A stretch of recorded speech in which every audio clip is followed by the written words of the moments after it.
In the heart of medieval London, where knights roamed and castles loomed, an unusual duo embarked on a series of comical adventures.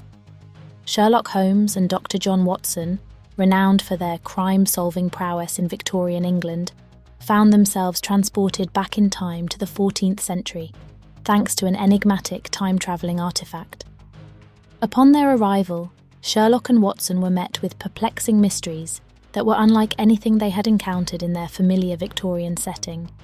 Instead of foggy streets and horse-drawn carriages, they navigated cobblestone alleys and encountered knights in shining armour. The world they knew had transformed into a medieval enigma.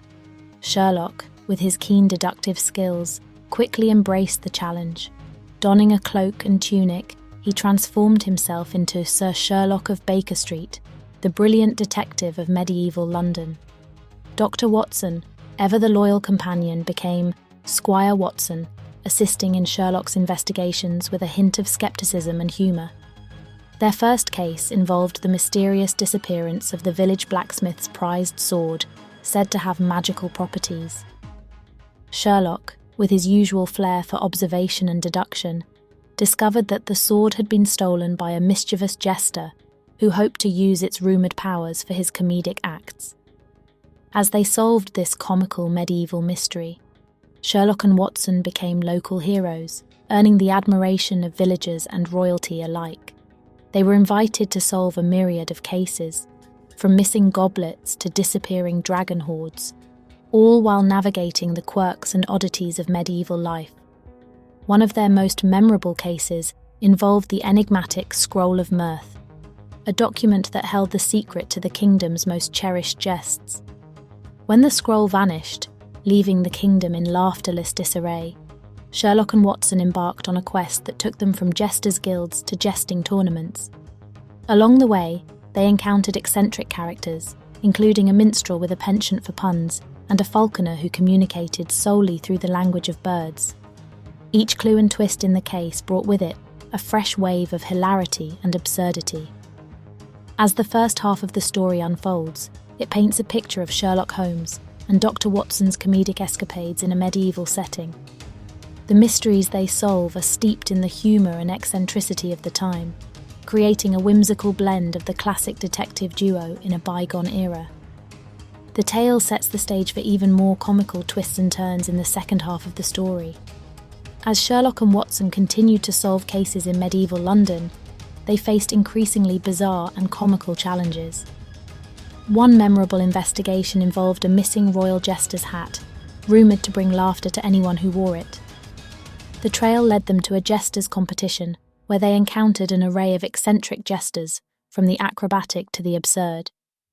In their pursuit of the missing hat, Sherlock and Watson found themselves participating in jesting contests, donning silly costumes, and delivering jests to the delight of the royal court. The climax of this case involved a showdown of jests between Sherlock and the mischievous jester who had stolen the hat.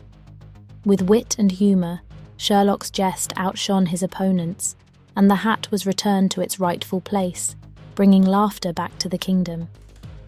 But perhaps their most perplexing case in medieval London revolved around a seemingly ordinary chicken.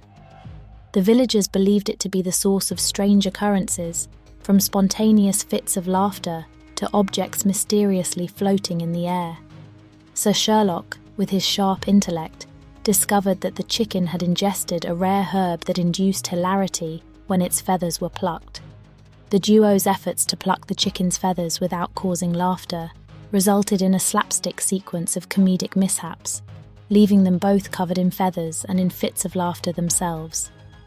It was a case that tested their resolve and tickled their funny bones. As the days turned into weeks and the medieval mysteries piled up, Sherlock and Watson found themselves deeply embedded in the whimsical world of jesters, troubadours, and the ever-present possibility of unexpected hilarity.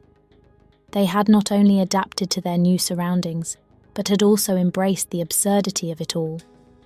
Their final case in medieval London involved a grand jesting tournament, where jesters from all corners of the kingdom gathered to compete for the title of the ultimate jester.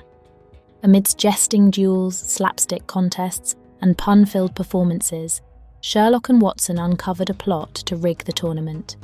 With their sharp minds and a touch of comedic flair, they exposed the conspirators, ensuring that the jesting competition remained fair and funny. As their time in medieval London came to an end, Sherlock and Watson bid farewell to the villagers, leaving behind a legacy of laughter and solved mysteries. With a final twist of the time-travelling artifact, they returned to their own era, their hearts lighter and their spirits filled with the joy of having made the medieval world a bit more comical. Back in Victorian England, they resumed their detective work with a newfound appreciation for the humour that could be found even in the most unusual of circumstances. And as they reflected on their comical adventures in medieval London, they knew that sometimes solving a mystery required not only logic, but also a good laugh. This concludes the comical tale of Medieval Sherlock, a comical twist on crime solving in medieval London, where Sherlock Holmes and Dr. Watson bring their deductive skills to a whimsical medieval setting filled with jesters, absurd mysteries and laughter.